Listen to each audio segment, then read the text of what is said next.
Hello everyone. आज हमारा question number है 12th। क्वेश्चन नंबर 12th क्या कहता है? NaCl crystal has FCC structure. ये बताया है कि NaCl क्रिस्टल का FCC स्ट्रक्चर होता है। The density of NaCl is 2.18 ग्राम पर सेंटीमीटर क्यूब। डेंसिटी दे दी NaCl की इतनी है। Calculate the distance between two adjacent atom. हमें क्या निकालना है? डिस्टेंस निकालनी है between the adjacent atom. Start करते हैं इसको। इसमें क्या है, सबसे पहले NaCl के लिए हम लिख लेते हैं कि नंबर ऑफ आयंस कितने हैं। For NaCl number of chlorine ion, symbol दे दिया, मान लो ये है नंबर ऑफ क्लोरीन आयन। कैसे निकालेंगे? स्ट्रक्चर कैसा है? FCC स्ट्रक्चर है। फेस पे भी होंगे और कॉर्नर पे। 8 कॉर्नर है, 8 इंटू 1/8 प्लस 6 फेस, 6 इंटू 1/2। तो टोटल कितने हैं? 4 हैं। तो नंबर ऑफ, ये तो हो गए हमारे number of chlorine ion. Similarly number of sodium ion, वो कितने हैं? एक एटम तो है, 8 इंटू 1/8 प्लस 1/4 इंटू 12। जितने भी हमारे सोडियम के आयन हैं वो जितने हैं वो 12 के 12 पोजीशन पर हैं। तो उसकी वजह से हमारे पास कितने हो गए? Sodium ion 4। जब आप FCC स्ट्रक्चर देखोगे NaCl का तो देखना सोडियम कैसे है और क्लोरीन कैसे है। तो equivalent number of NaCl molecule, जो इक्विवेलेंट नंबर है वो कितना आ गया? 4 आ गया। हमारे पास मॉलिक्यूलर वेट कितना है NaCl का? वो है 58.5 AMU। ये है मॉलिक्यूलर वेट। इसको हम ग्राम में बदलेंगे तो वो कैसे करेंगे? मोल कंसेप्ट। तो 58.5 एवोगैड्रो नंबर 6.023 इंटू 10⁻23 ग्राम। कन्वर्ट कर लेंगे इसको किलोग्राम में। तो 58.5 6.023 इंटू 10⁻23 इंटू 10⁻³ किलोग्राम।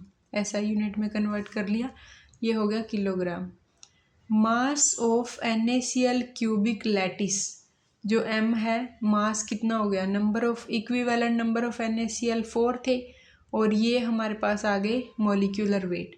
तो मास कितना हो गया NaCl क्यूबिक का? 4 इंटू में this concept molecular weight, this quantity 58.5 divide by 6.023 into 10⁻23 into 10⁻3।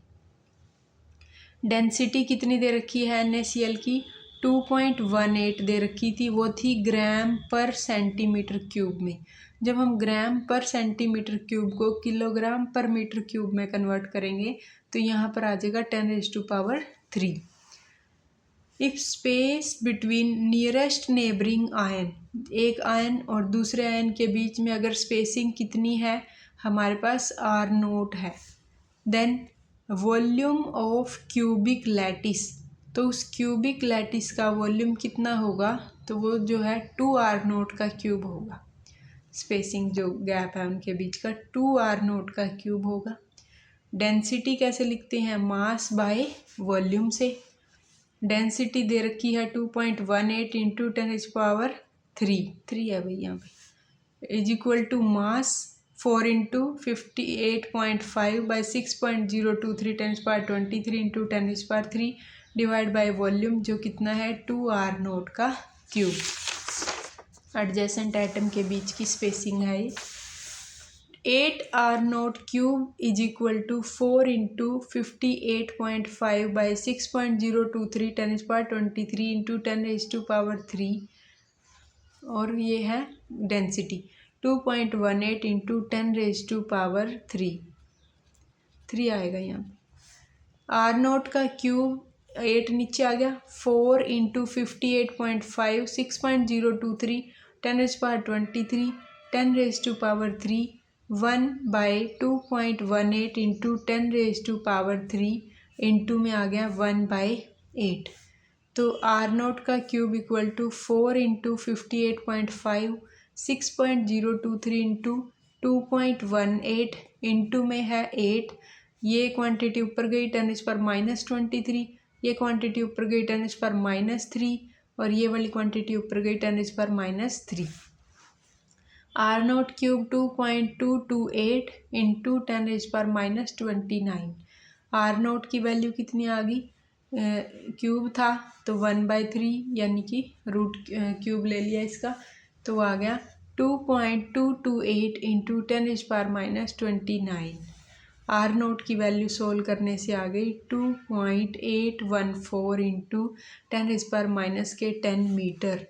r0 equal to 2.814 into 10⁻10 metre को अगर नैनोमीटर में कन्वर्ट करते हैं तो 10⁻9 नैनोमीटर।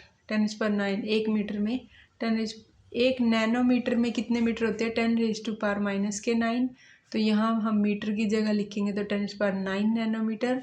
तो r0 is equal to 2.814 10⁻1 nanometre और या फिर 0.281 नैनोमीटर। तो this is the therefore nearest neighboring distance is r0 equal to 0.281 nanometre.